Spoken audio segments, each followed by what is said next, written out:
नमस्कार, नवतेज टीवी देख रहे हैं आप और मैं आपके साथ हूं चंदा यादव। खबरों की शुरुआत करेंगे। 18 दिसंबर को कांग्रेस के राष्ट्रीय अध्यक्ष मल्लिकार्जुन खड़गे की ओर से की गई क्राउड फंडिंग को लेकर कांग्रेस नेता अजय माकन ने जानकारी दी है। माकन ने बताया है कि डोनेट फॉर न्याय 11 बजे से शुरू कर दिया गया, जिसकी जानकारी donate4inc.in पर मिल सकेगी। उन्होंने लोगों से इसमें डोनेट करने और क्षमता के मुताबिक डोनेट करने की अपील की है।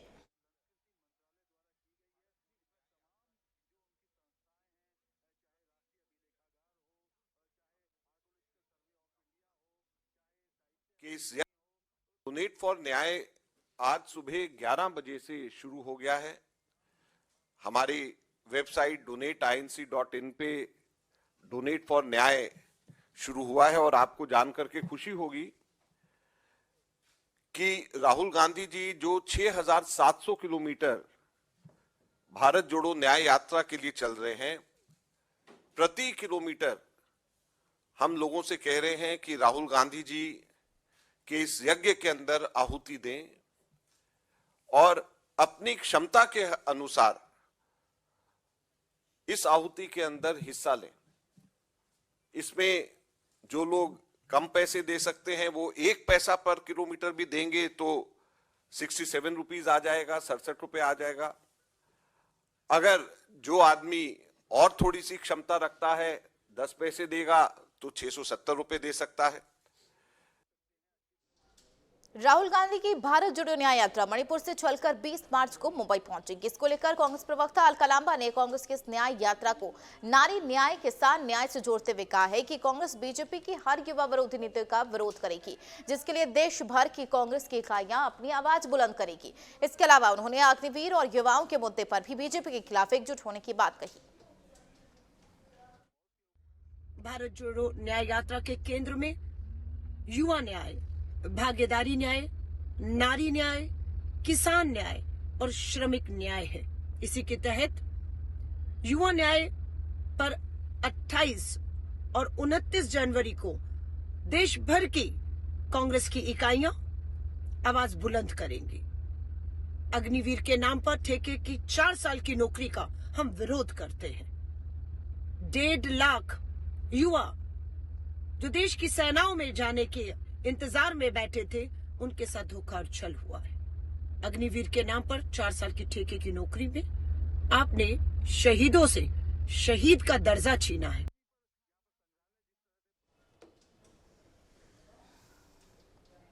उधर बिहार में लगातार सियासी घमासान के बीच नीतीश के अगले कदम को लेकर सस्पेंस बना हुआ है। दिल्ली से लेकर बिहार तक बैठकों का दौर भी जारी है। अमित शाह के साथ बीजेपी अध्यक्ष जेपी नड्डा और चिराग पासवान ने बैठक की, तो वहीं आरजेडी ने भी अपने विधायकों के साथ बैठक की है। इन सब के बीच बीजेपी नेता दिलीप जायसवाल ने कहा है कि कभी किसी के लिए दरवाजा बंद नहीं होता।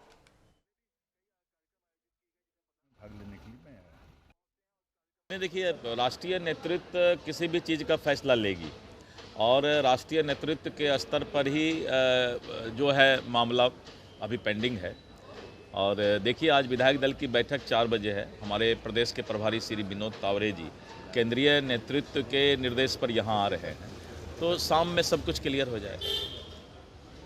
आज शाम में सब क्लियर हो जाएगा। क्या आप लोग दरवाजा खोल दिया अब आप लोग? नहीं, मैंने कहा ना कि कोई दरवाज़ा ना, राजनीति में ना कोई दरवाज़ा बंद होता है ना खुलता है। राजनीति में दरवाज़ा बंद इसलिए बोला जाता है कि हमारे विचारधारा को जब ठेस पहुंचता है तो हम बोलते हैं, और जब लगता है कि नहीं हमारा विचारधारा के अनुसार सब कुछ चल रहा है तो हम दरवाज़ा हर वक्त सबके लिए खुला हुआ है। नीतीश कुमार को क्या आप लोग एक्सेप्ट कीजिएगा? नहीं, ये तो केंद्रीय नेतृत्व को सोचना है। ये इस पर हम कुछ नहीं बोल सकते हैं। ये तो केंद्रीय नेतृत्व का जो फैसला होगा, पार्टी के एक सच्चे सिपाही होने के नाते हम लोग सभी जो है अपने नेतृत्व के आदेश को मानेंगे। नहीं, कहा जा रहा कि लगभग डील फाइनल हो गया। नहीं, वो तो बताए कि आज 4 बजे बैठक है विधायक दल की, तो उसी में आप आए तो उसमें सब कुछ पता लग जाएगा। सारे पदाधिकारी और सांसदों को भी बुलाया गया है, तो उसी बैठक में भाग लेने के लिए मैं आया। नहीं, हम लोकसभा की चुनाव की तैयारी में लगे थे, उसकी बैठक है। हमारी बैठक जो आज की है वो है लोकसभा चुनाव की तैयारी। हमारे लोकसभा चुनाव की तैयारी पर कोई भूंज नहीं है। बड़ी मुस्तैदी से हम लोकसभा चुनाव की तैयारी, राज्यसभा का चुनाव तो अलग होगा। विधानसभा अभी हम लोकसभा चुनाव की तैयारी में हैं। तो देखो ना, लोकसभा चुनाव की तैयारी में लगे हैं। और फिर हमारे साथ जितने लोग आएंगे स्वागत करेंगे। राजस्थान के डिप्टी सीएम दिया कुमारी आज जोधपुर दौरे पर हैं। जोधपुर पहुंचते ही उनका एयरपोर्ट पर भव्य स्वागत किया गया। इस दौरान एयरपोर्ट पर जनप्रतिनिधि और अधिकारी और तमाम प्रशासनिक अधिकारी मौजूद रहे। डिप्टी सीएम दिया कुमारी को सर्किट हाउस में गार्ड ऑफ ऑनर से सम्मानित किया गया और इस दौरान उन्होंने संबंधित अधिकारियों से शहर के विकास कार्यों पर चर्चा की। साथ ही साथ नगरीय विकास से संबंधित प्रोजेक्ट और विकास कार्यों की जानकारी लेकर उन्होंने आवश्यक दिशा निर्देश दिए।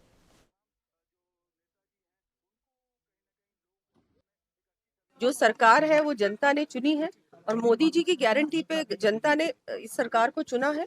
और निश्चित रूप से हमारे मुख्यमंत्री जी भजनलाल जी के बहुत पूरा हम सब मंत्री मिलकर एक अच्छा बजट राजस्थान की सरकार को प्रस्तुत कर रहे हैं। हमारे माननीय प्रधानमंत्री जी और फ्रांस के राष्ट्रपति जी जयपुर पधारे और ये पूरे राजस्थान के लिए एक बहुत ही अच्छा अवसर था, क्योंकि इससे पर्यटन भी बढ़ेगा और दूसरे क्षेत्रों में भी बहुत सारे ऐसे क्षेत्र हैं जिसमें हमारा फ्रांस के साथ बहुत अच्छा तालमेल है। डिफेंस के क्षेत्र में भी है और भी साइंस टेक्नोलॉजी में भी है, टूरिज्म में भी है। बहुत सारे ऐसे क्षेत्र हैं जिससे कि अब इन क्षेत्रों को भी बल मिलेगा और भी आगे बहुत सारी अच्छी हमारी पार्टनरशिप और मजबूत बनेगी।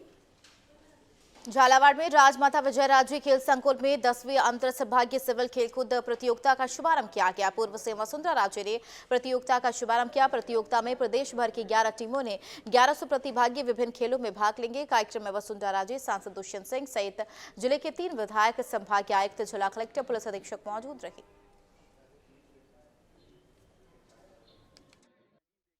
जिला प्रशासन द्वारा 10वीं राजस्थान अंतर संभागीय सिविल सेवा खेलकूद प्रतियोगिता में जो दूर दूर से 10 संभाग से भाग लेने के लिए हम लोगों के बीच में आए हैं, उन सब का मैं यहाँ हम सब झालावाड़ वासियों की ओर से बहुत बहुत प्यार से स्वागत करती हूँ। मुझे बड़ी खुशी है। ये कितने दिन हो गए जब से अपन ने पिछली बार गेम्स यहाँ किया था, 2012 में एक दफा ये पूरा खेल संकुल गूंज उठा था। आज आप लोगों ने फिर उसके अंदर जान डालने का काम किया है। मैं उसके लिए कलेक्टर साहब को बहुत बहुत धन्यवाद देना चाहती हूँ। उनके साथ उनके जिला प्रशासन को बहुत बहुत धन्यवाद देना चाहती हूँ कि आप लोगों ने रिपब्लिक डे के दूसरे दिन के अंदर ही इतने अच्छे प्रतियोगिता को यहाँ पूरे राजस्थान के प्रतियोगी लोगों को यहाँ बुलाने का काम आप लोगों ने किया है। और मुझे तो ये विश्वास है कि इस अवसर पर जो भी खिलाड़ी अलग अलग संभागों से यहाँ हमारे बीच में आए हुए हैं, वो सब श्रेष्ठ से श्रेष्ठ प्रदर्शन करेंगे। कौन जीतता है कौन हारता है उसका एक्चुअल मतलब तो है नहीं, क्योंकि मैं समझती हूँ कि जो जीतता है तो वैसे भी खुश होकर जाता है, परंतु जो रह जाता है उसको तो मैं यही कहना चाहूंगी कि गेम खेलना सबसे इंपॉर्टेंट है। आप नेता दुर्गेश पाठक ने भी बीजेपी पर उनकी पार्टी के विधायकों को खरीदने और सरकार गिराने का आरोप लगाया है। पाठक का कहना है कि बीजेपी उपाध्यक्ष शेर सिंह डागर खरीद फरोख्त करके पकड़े गए थे, लेकिन बीजेपी कभी भी केजरीवाल को चुनाव में नहीं हरा सकती, इसलिए ऐसे कदम उठाती है। इसलिए शराब घोटाले का झूठा केस लगाया। इससे पहले दिल्ली सरकार में मंत्री आतिशी ने भी बीजेपी पर सरकार गिराने के आरोप लगाए थे। 28 सीटें आई थी, बीजेपी की 32। ये एक पैटर्न बनता चला जा रहा है भारतीय जनता पार्टी का। जहां वो चुनाव नहीं जीत पाते वहां वो ऑपरेशन लोटस चलाते हैं। आपको ध्यान होगा जब दिल्ली के अंदर 2013 में हमारी 28 सीटें आई थी, बीजेपी की 32 सीटें आई थी। उस समय इनके एक बड़े नेता थे शेर सिंह डागर साहब, उनकी हम लोगों ने वीडियो रिलीज करके आपको बताया था कि किस तरह से वो हमारे एमएलएस को खरीद फरोख्त करने की कोशिश कर रहे हैं। आपने देखा होगा कि गोवा के अंदर इन्होंने कांग्रेस के एमएलएस एक नहीं बल्कि 2 बार खरीदे, ऑपरेशन लोटस चलाया इन्होंने। तो दिल्ली के अंदर इनका एक ही पर्पज़ है कि किसी तरह से आम आदमी पार्टी को रोका जाए, आम आदमी पार्टी को ख़त्म किया जाए, अरविंद केजरीवाल जी को ख़त्म किया जाए। इसीलिए इन्होंने ये एक फर्जी शराब घोटाला षड्यंत्र रचा और उसके तहत हमारे नेताओं को अरेस्ट किया और अब अरविंद जी को अरेस्ट करने की बात कह रहे हैं ये। खबर हिमाचल प्रदेश से है, जहां सूबे के सीएम सुखविंदर सिंह सुक्खू ने विपक्ष से गंभीर निवेदन किया है। उन्होंने विपक्ष से निवेदन करते हुए कहा कि सकारात्मक और हिमाचल के हित की राजनीति करने की अपील की। साथ ही आरोप प्रत्यारोप की राजनीति के बजाय प्रदेश के इतिहास में आई सबसे बड़ी आपदा में हुए नुकसान की भरपाई के लिए केंद्र सरकार को फंड लाने में साथ देने की गुजारिश की। प्रभावित परिवारों कह रहे हैं कि विधायक निधि बंद कर दी गई है। ऐसी किसी भी विधायक निधि को पहले तो बंद नहीं किया है और जिस प्रकार की जानकारी वो सचिवालय से प्राप्त कर रहे हैं, फाइल के पीछे इतना घूम रहे हैं। अच्छा होता आपदा जब हिमाचल प्रदेश में आई थी, आपदा प्रभावित परिवारों के लिए वो दिल्ली में जाकर केंद्रीय मंत्रियों से मिलते और अनुरोध करते कि हमें स्पेशल रिलीफ पैकेज दे। एमएलए फंड के लिए वो इतने बेताब क्यों है? एमएलए फंड तो मिलना ही है जो बजट में अनाउंस किया हुआ है। किसने रोका, कब रोका, ये तो मुझे भी समझ नहीं आ रहा। फिर वो ठगने का काम कर रहे हैं। तो ये चीज उन्हें समझनी चाहिए कि एमएलए फंड किसी प्रकार से नहीं रोका गया है। ठीक है, आपने अपना ध्यान अखबारों में लाना है, इस प्रकार की सनसनी फैलाकर आप सुर्खियों में बनना चाहते हैं तो आप बनिए, लेकिन सत्य तो बोलिए। कोई चिट्ठी है उनके पास? इतनी गहराई तक सचिवालय की फाइलों में जा रहे कि हमारा एमएलए फंड रुक गया है।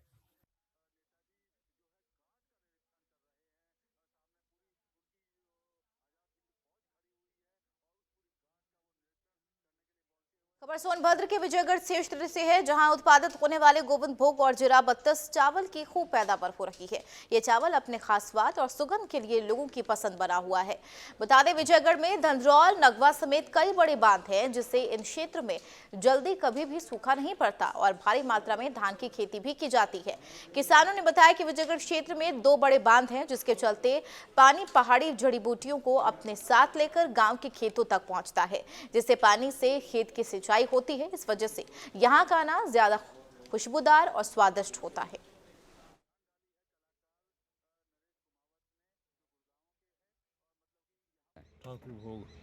ठाकुर भोग, इसके पैदावार की बात करें तो क्या स्थितियाँ रहती हैं? लगभग 10 कुंटल। 10 कुंटल बीघा, यानी खाने में काफ़ी टेस्टी ये चावल होता है।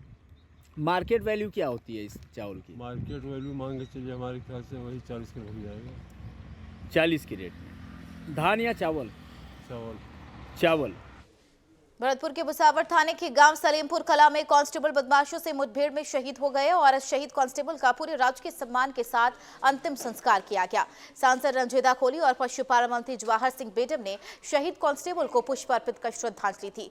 इस दौरान बड़ी संख्या में लोगों का हुजूम भी उमड़ा और सबकी आंखें नम हो गई।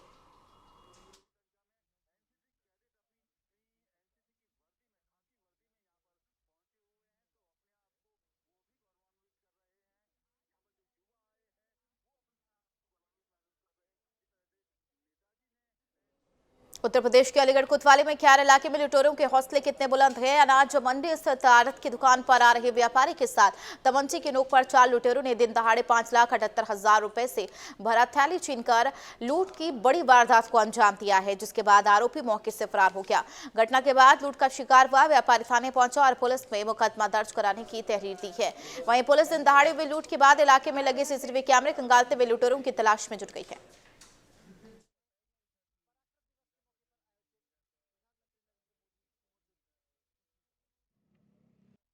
घर से अपने बिजनेस के लिए थैला लेकर निकला घर से, और रास्ते में 4 आदमी बतला रहे थे और एक आदमी सिगरेट पीता हुआ अंदर गली में चला गया और 3 आदमियों ने मेरे पीछे लगाकर गाड़ी और बाइक रुकवाकर उन्होंने मेरे पैसे छीन लिए और मारने की धमकी दी।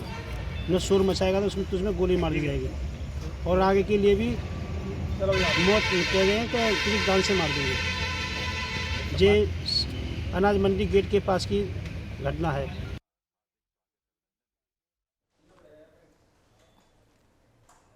खबरों में फिलहाल मेरे साथ इतना ही। बाकी और भी खबरों के लिए बनी रहिए नवतेज टीवी के साथ। नमस्कार।